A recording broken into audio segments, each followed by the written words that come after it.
Hello, you beautiful Life Path 1 person. Welcome to your Numerology and Tarot overview year ahead reading with me, Raphael from Radiant Reality. It's an absolute pleasure to have you. Thank you so much for being here. Thank you so much for joining me. So for those of you that supported my work throughout 2023 and all of the years previously, I appreciate you and your love and your support so much. And I just want to say thank you so much to all of you who checked in month by month. I absolutely love that, giving us updates on how this spoke to you. For those of you that were late to the party but then came back to say, like, Raf, you know what, these were crazily on point, all of that, it really does mean the absolute world to all of you that liked, to all of you that share, to all of you that hit that subscribe button. It really does mean the absolute world to me, and obviously it really helps me and my channel grow. So I cannot thank you enough, but from the bottom of my heart to yours, I really hope that 2024 is an amazing year for you. Now, with that said, let's see what 2024 has in store for you, you wonderful Life Path 1 person, as an overview. So in terms of the life energy and how it's going to express, this is a year, this energy changes a lot for you, right? Last year, you wrapped up karmic debts and cycles, you paid your dues, you allowed the universe to humble you. Whereas this year, it's like you're cutting ties with the past.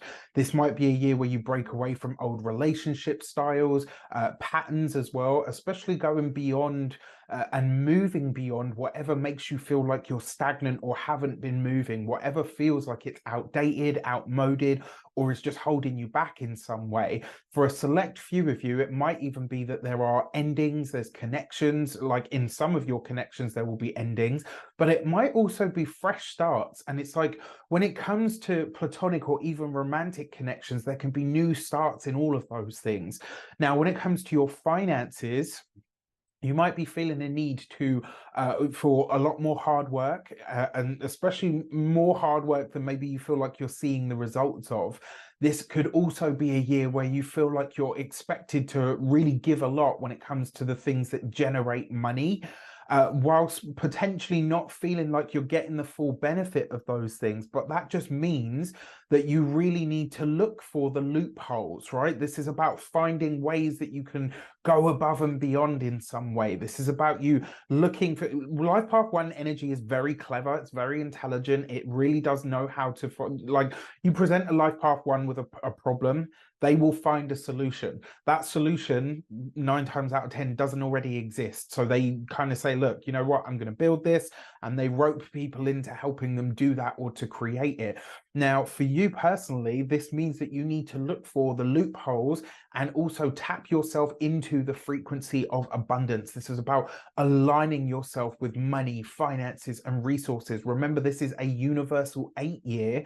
So in some way, shape, or form, you're being asked to align your own energy with the frequency of abundance. And, you know, Life Path 1 people, you know, let's just put it as your number in the year. You can do a lot with 8 energy. All right, I've seen this in action. I myself am a Life Path 1, and I remember my last personal 8 year was incredible. And because this is a universal 8 year, you can still tap into this energy. Obviously, your personal year is going to have a lot to do with how this is flavored and nuanced, but it can be really great for you.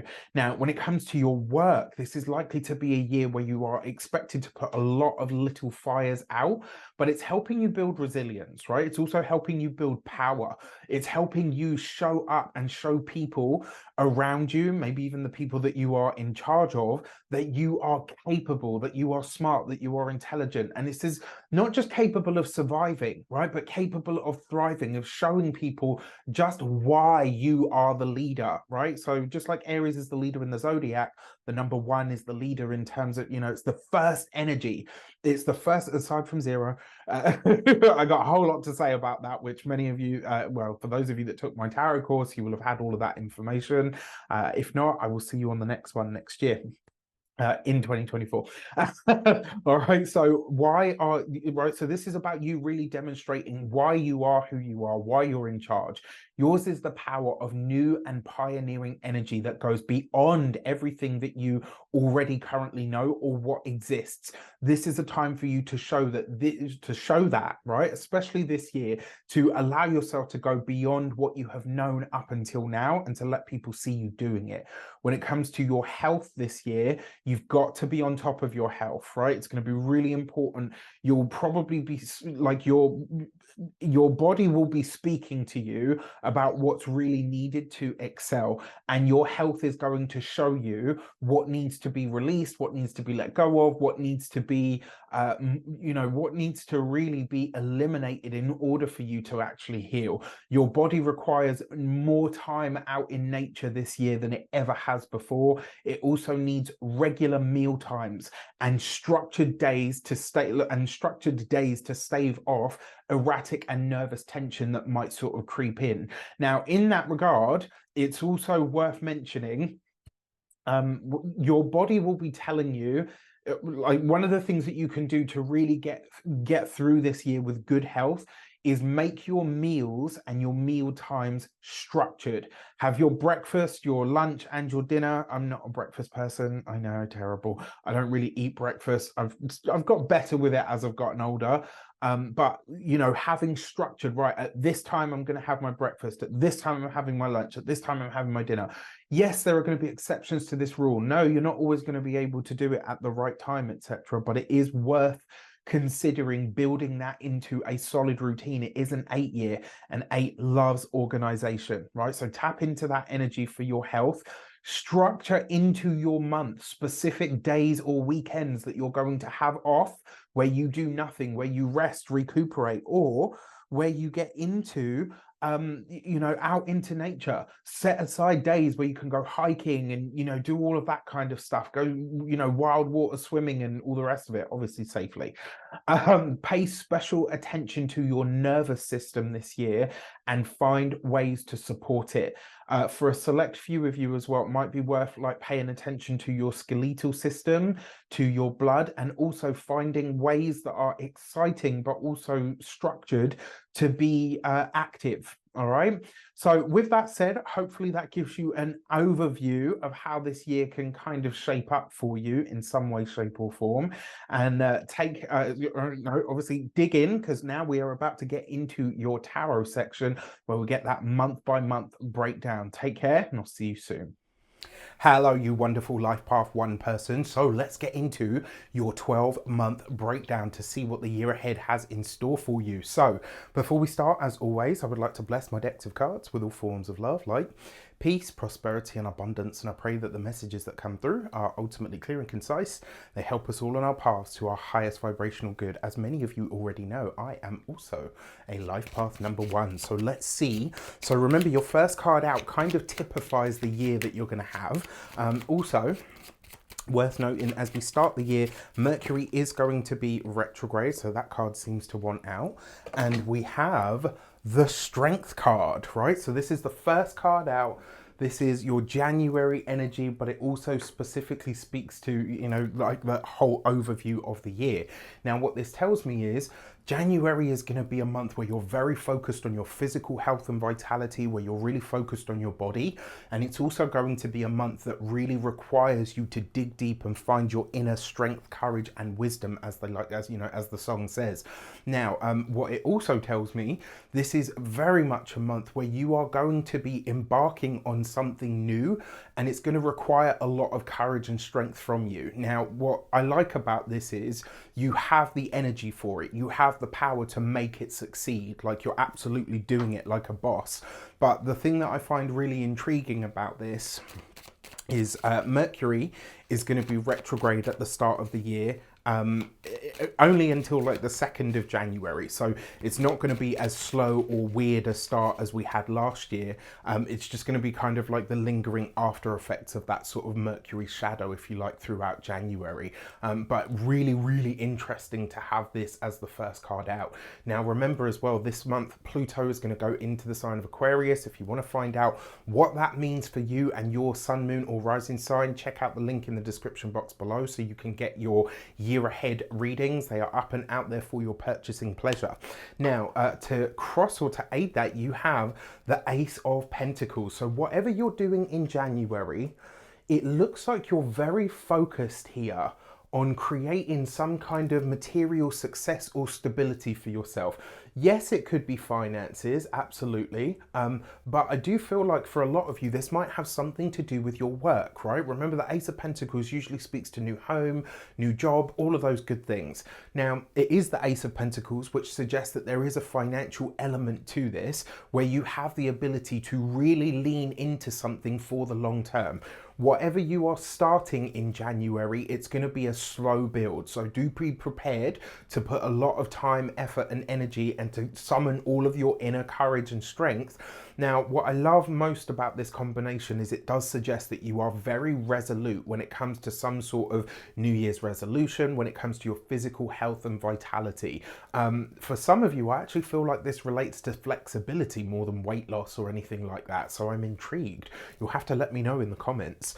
In terms of February, you have the Judgment card, right? So a really interesting card, because this suggests that there is a grand clearing of the decks taking place in February. So whatever you're getting started with in January, February is where you're really laying the ground, or sort of tilling the soil, if you like, in order to kind of set that forward. So the other thing with this Judgment card, do expect a completion. This is going to be a big completion to a larger cycle of your life. And it may very well be for some of you that you end up going in a different direction, or a direction that feels a lot more aligned to you as a result of whatever takes place in February. The other thing with the Judgment card, it can be that blast from the past. So don't be surprised if you hear from somebody from your past. Now, you've got this with the 10 of Wands. I love, love, love this. And the reason I love this so much is because the 10 of Wands is the release of a burden. It's also a change of location. I see this card come up a lot for people that are moving, changing homes, changing locations. What it also suggests, for those of you that have had problems or issues around debts or anything like that, this suggests that you are letting them go. You're releasing a very long-term or long-held burden. Now, for some of you, it may not be that suddenly all of you are paying off your debts. One way that this actually could show up is that through some kind of spiritual or therapeutic process in February, you could really find some sort of ease and release. It's almost like you're putting down some kind of internal baggage, and that allows you to really move forward. I kind of love this, right? I know you're probably looking at February like, I don't know, Raf. For me personally, I love this. I'm here for it. Now, as we come into March, we have the first eclipse of the year, right? On the 25th of March, we've got a full moon lunar eclipse in the sign of Libra. So that story already started in October of 2023. Ask yourself, what was happening? What were you starting? What was initiating in your world at that time? Because you're going to start to see how it really starts to get, how it starts to mesh with your life now. All right. So interesting times. For this, you have the Hanged Man. So your message for March is literally to sit still, right? This is a card of waiting, patience, stillness. It's also a very spiritual energy, and it's also an energy that asks us to not just sit still, but also to observe. This is about being the observer, taking that moment to take an internal breath and say, okay, I'm not in control here, so let me go with the current or the flow that is surrounding me. This is also a time where you might be delving deeper into your spirituality. It's interesting as well, because that obviously March is Pisces season. Well, a lot of March is Pisces season, and you've got the Hanged Man here, right? So you're kind of following these energies anyway. Now, the other thing with the Hanged Man card, this is really, it really does give us an instruction to enlightenment, and that is to find surrender, all right, to whatever is taking place at any given moment. Now, to clarify on that, we have the Moon card. So this is a double hit of Pisces energy, right? Now, the Moon card represents the past. Now, for those of you that are going through that spiritual therapeutic process, the Moon and the Hanged Man here, March could be a time where things are a little bit wishy-washy, where things are a little bit unclear, where you're not quite sort of sure what's going on. There might be a lot of things or people coming up from the past at this time. They are coming up for resolution now, and they are coming up for you to just kind of look at them. This may also be a time where something is revealed to you, where a veil drops, right? Where some kind of information finds you that kind of makes you sort of step back and look, you know, and say, wow, okay, I need to really re-look at this. I really need to be sort of clear on how to proceed here.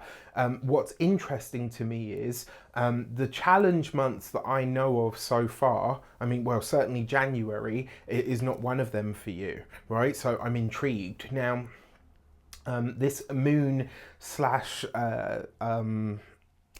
hanged man energy, this could also be for a lot of you that you're working very late nights in the month of March. There's something where you are really putting a lot together behind the scenes. For a lot of you, this might have a really creative slant to it. So it might be, you know, where you're on Canva and creating all sorts of pictures and thumbnails and all of that kind of stuff. It might be that you're creating videos. Whatever you're doing it sort of late into the night. You're working very hard on something in March in order for preparation for moving forward. Now, as we come into April, we have the first of the Mercury retrograde. It's going to start April 2nd and it goes direct on the 25th of April. That's going to be in the sign of Aries, right? Again, if you want to find out what that means for your sign, you know what to do. It's all in the link below. On top of that, as if that wasn't enough, Jupiter and Uranus are going to come into a conjunction on the 18th of April. This is a big deal. It's going to last at least a couple of days, let's say from the 18th to the 21st-ish, right? You're going to feel this one coming in, but it comes exact, like starting on the 18th of April. This is a very big deal. Again, if you want to find out what that means, you know what to do. Now, on top of that, as if that wasn't enough, right? April is a packed month because on the 8th of April, we have a new moon solar eclipse in the sign of Aries. So this is another fresh start in some way, shape or form. So April is going to be a packed month. For this, you have the Chariot card. I mean, totally characteristic because a lot of April is Aries month. And what's really interesting to me is the Chariot is a very fast card, right? So April is going to be fast paced. There's going to be a lot of changes, a lot of twists and turns, but because you've got the Chariot card, you handle it like an absolute boss. All right, so you are in a good space. You are a life path 1. You are pretty much the most dynamic, apart from number 5, I would say. You're pretty much the most dynamic of the life path numbers, right? So I love this for you. Now, the Chariot's opposite card is the Tower. So this does suggest that while everything is speeding up, including you and life and whatever's happening on the wider world stage at this point, you do need to be mindful that you are crossing your T's and dotting your I's, okay? Especially because there's a Mercury retrograde, as if that wasn't enough. There's the eclipse going on, and on top of that, we've also got this conjunction between Jupiter and Uranus. There is a lot going on this month, all right? So just know that while it will be great, it will be very fast paced, and there is a possibility to miss or mishap something. So you got to be on your toes, right? Now, to clarify on this, you've got the Ace of Wands. I love this. So for a lot of you, you'll be traveling in April, and you'll likely be traveling to a place that you've never been before. This will probably be somewhere new. For some of you, this may actually be in the Middle East, all of those kinds of places like Saudi Arabia, Dubai, certain parts of Egypt, potentially Morocco for some of you.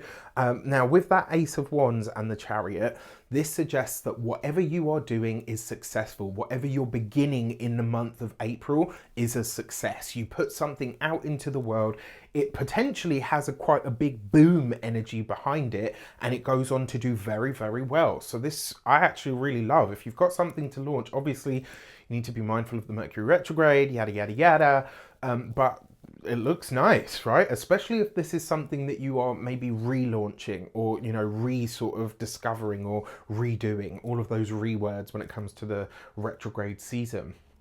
Now in May, we have a big event because Jupiter is going to be moving out of the sign of Gemini, out of the sign of Taurus, where it's been for a whole year shaking stuff up on that wider world stage, right? Especially when it comes to food, agriculture, housing, prices, environment, all of that good stuff. It's now coming into the sign of Gemini. This is a big deal for all of us. This is a once in 12-year transit. And I also forgot to mention that Jupiter-Uranus conjunction that happens in April is a once in 14-year cycle, right? So that happens once every 14 years. That's a big deal. Find a way to use this. Again, you know what to do. All right, so Jupiter moving into the sign of Gemini. This is going to be great for education, for studies, for schooling, for communications in general. As if communication wasn't already fast enough and really prominent, I'm expecting it to go through the roof when Jupiter comes into the sign of Gemini, and a whole bunch of other things still. So, you know, you want to get ahead of this. Now, for your May, you've got the Sun card. So this obviously bodes very, very well for you. May is a peak experience month. And I got to say, when I was looking at the year as an overview, May was actually one of the challenge months. So this basically says whatever's happening on the wider world stage, it doesn't affect you like that. Even with whatever's happening with April, because April's another one of the challenge months, it doesn't seem to be affecting you in that way. You've got the Sun, you've got a free pass, you're potentially traveling in both April and May now. You know, you've got a lot of protection. This is light, heat, blessings, and abundance. May is going to be a fantastic month for you. And you've got this with the Hermit card. So some of you could literally be traveling alone. But for others, you could be going on what you consider to be a very spiritual retreat. You could be going to, you know, a distant land, a foreign land. Maybe you're taking a mushroom journey or an ayahuasca trip. Maybe you are deciding to take some kind of retreat. But there's something here where whatever you're doing, it's not common knowledge. It's not something that you're doing out in the world for the gram. It's something, right? It's something that you're doing for a deeper sense of connection to yourself and your spirituality. And you are having, the Sun card, an absolute blast. This is where something personal and internal is revealed to you at this time. And it could be truly, truly enlightening. So when we come to June, you have the Hierophant card. So June is where you get back to work, right? This is where you are getting back to it. It looks like you're sort of having to really get back to hard work. Now, it is the Hierophant, so I wouldn't be surprised if you're having to deal with sort of paperwork, documentation, bureaucracy somewhere, maybe even some red tape. The other thing with the Hierophant card, this is where you get serious about what you're doing on that day-to-day level. I actually really love this because it's like April and May, you're like having a really good time. It's not, you know, totally chilled like you're laying on a beach sipping pina coladas. No, wait, that's my fantasy. But there's definitely an air of things being a lot easier, right? Strong start to the year.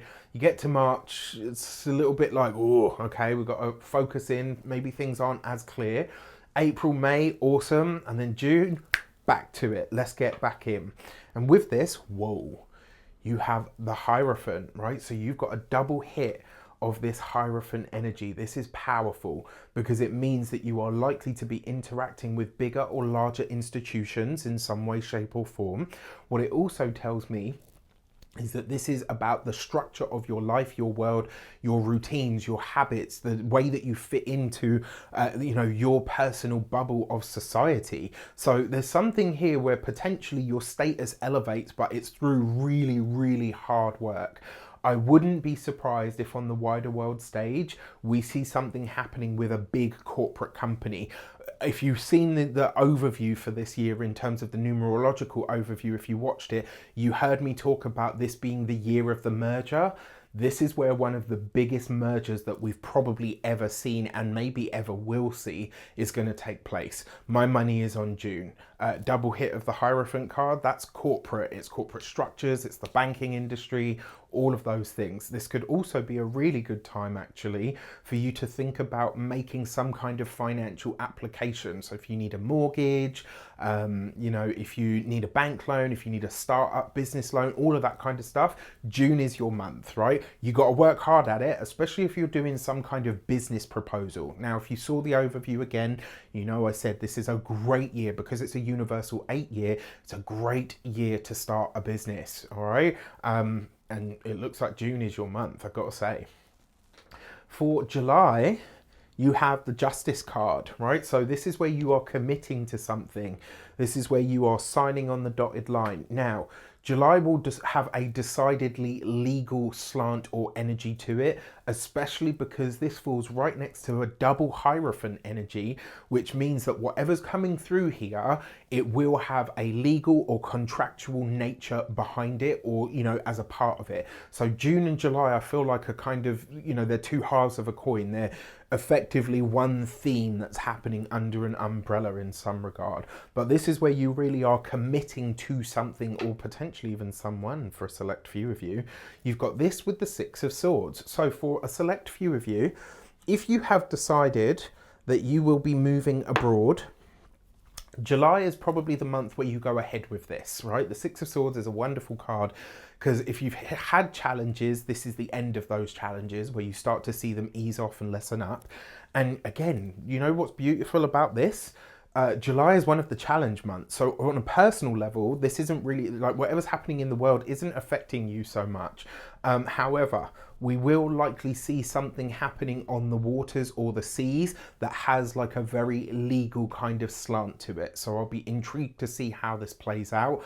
I wouldn't be surprised if this is, you know, more posturing by men in suits who decide that we need to fight.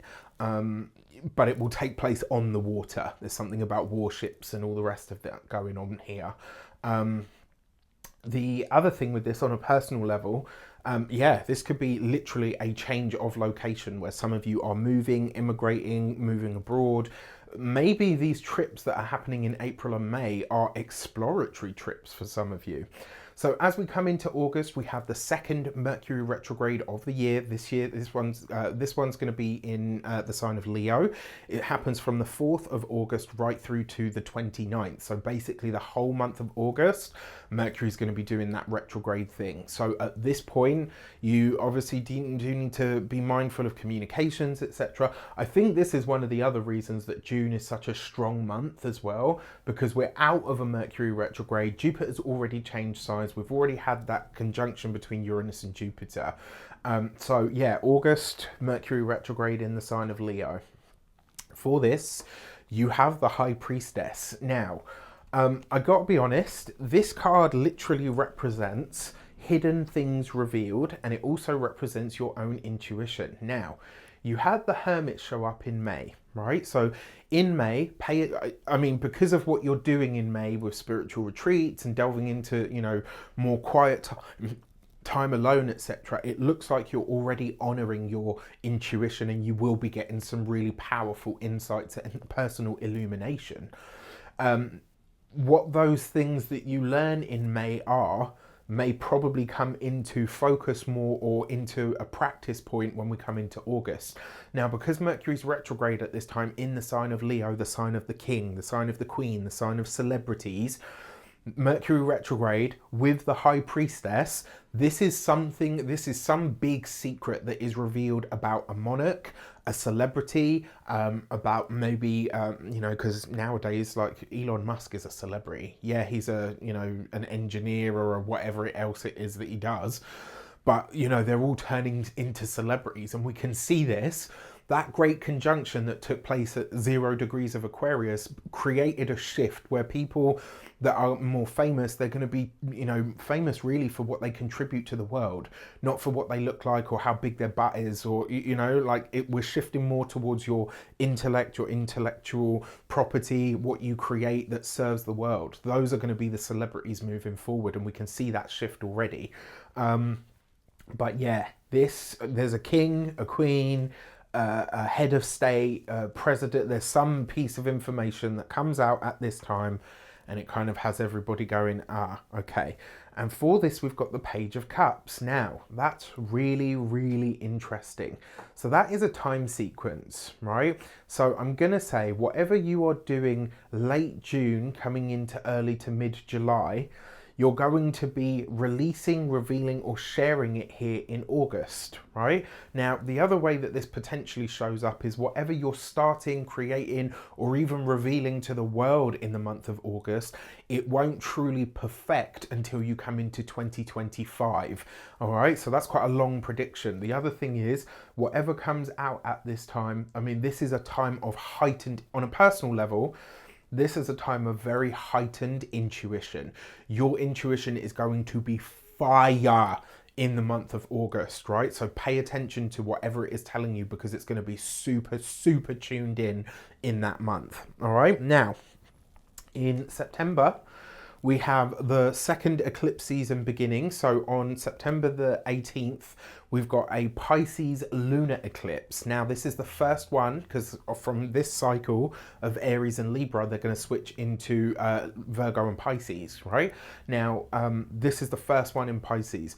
Pay attention to this, even though it is a lunar eclipse, which tends to be a big sort of ending, completion, culmination. It is a North Node eclipse, which means in some way, shape or form, this September eclipse is likely to be revealing something to you about what the next 18 months might hold for you. Pay attention to it. All right. Now, again, if you want to find out how that speaks to your sign, you know what to do. For September, you have the Empress. Very fruitful card, very fruitful energies. I love this, right? September looks to be a relatively easy month, to be fair. Remember, Venus is a lady, darling, and the Empress is Venus. What this really speaks to me of, it's like, you know, August, powerful intuition. It's like you're almost scaring yourself because you're seeing everything before it happens. Maybe you're dreaming it before it happens. Maybe all of the above. Intuition at an all-time high. September, it calms down a little bit and you can start to make practical sense or use of it. And with the Empress here, this is a time of enjoyment. It's a time of pleasure, and it's also potentially a time of abundance. With this, you have the King of Pentacles. So King of Pentacles, usually an earth sign male, Taurus, Capricorn, Virgo. If you are single, you are potentially meeting an earth sign male, right? Or an earth sign person. If I had to take a professional guess on it, because the Empress is present, Empress is Venus, Venus rules Taurus, you are connecting with a Taurus person. So if you're single, you are likely to be meeting a Taurus around this time who is just, you know, somebody that you are kind of really taken by, somebody that you really kind of, you know, you kind of a bit like, whoa, like this person's got me hook, line and sinker. It will be fun, it will be pleasurable, it will be easy. And I think that's the thing that will really draw you to it. Now, for those of you that are partnered, married, or in long-term commitments, this does suggest that there's something about the relationship or potentially your significant other that goes to another level. So that's really awesome, right? I actually love that for you. It's just as good, to be fair. Now, what I will say is, aside from love and relation and, you know, people coming in, what this really speaks to is potentially things like promotions, elevation of your business if you have one, you know, definitely something about your resources coming up good, coming up roses. It's a month for you to really enjoy. Now, when it comes to October, on the 2nd of October, we've got the last Libra new moon solar eclipse. So again, this is the change point, right? This is the last one. We're seeing out this cycle. And once that's done, it's kind of like on to the next. So it's going to be a really interesting time. For October, you have the Temperance card, right? So this is a balance point. At this point, I think you're going to start to really understand what needs to go, what has to stay, and where it is that your time is either very well spent or is being wasted. This, I think, is a big realization, and it is a month where you will really start to heal from any and all past issues, challenges, and traumas. And I don't know why, but something about October seems to be linked to March. So whatever challenge you have show up there, it will likely conclude here in October. I don't know why I'm getting that message, but it's just coming through really loud and clear.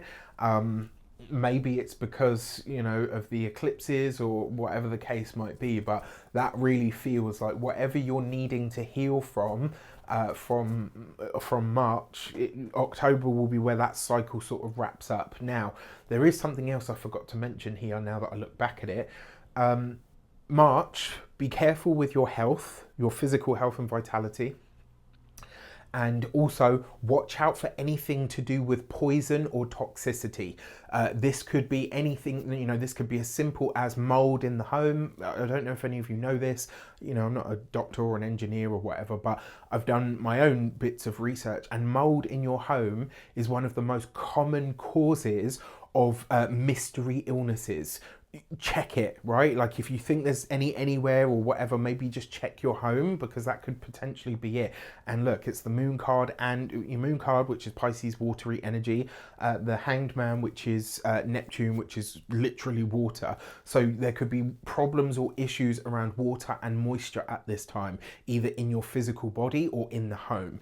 Whatever's happening there though, like I said, you kind of finish it or complete it, or maybe even have the realization of how to fix it or whatever it was here in October.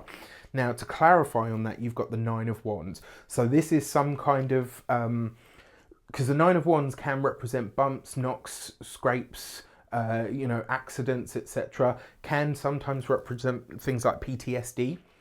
But because you've got it with the Temperance card, this tells me that you are healing from something. So if in terms of like times where you want to watch your health, March and October are those times to keep an eye on, although I feel like October is going to be a time where you start to heal from an issue, an injury, you know, whatever the case might be. And then for November, you have the moon card again. Ooh, right? So November is a month where you're probably really just taking stock over what's happened over the course of the year. Remember, the moon card is very reflective. It's also very cyclic, just like human beings. At this time as well, the Mercury retrograde begins on, I think it's the 25th of November, and goes right the way through to December 16th. So just keep that in mind, right? Tail end. Again, it makes sense. Moon card, a little bit of confusion. You've got this with the Lovers card. Okay, so if you are going to have any problems or challenges in your love life, November is the time to watch out for. You might be a little bit confused about a partner. You might be confused about a choice or a decision that you have to make.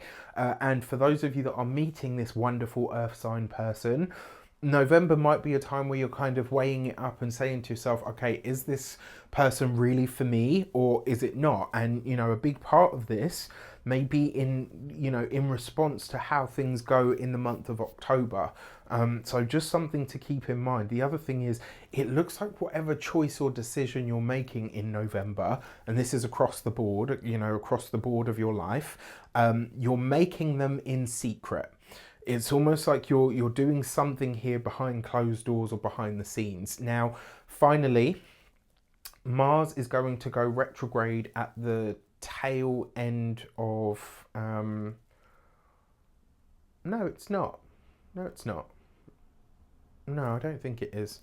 I don't know why I've got that there. No, that's for the Mercury retrograde. All right, and then... No, it is. Mars goes retrograde at the end of December and goes into January of 2025. It's going to come out of the sign of Leo and go back into the sign of Cancer.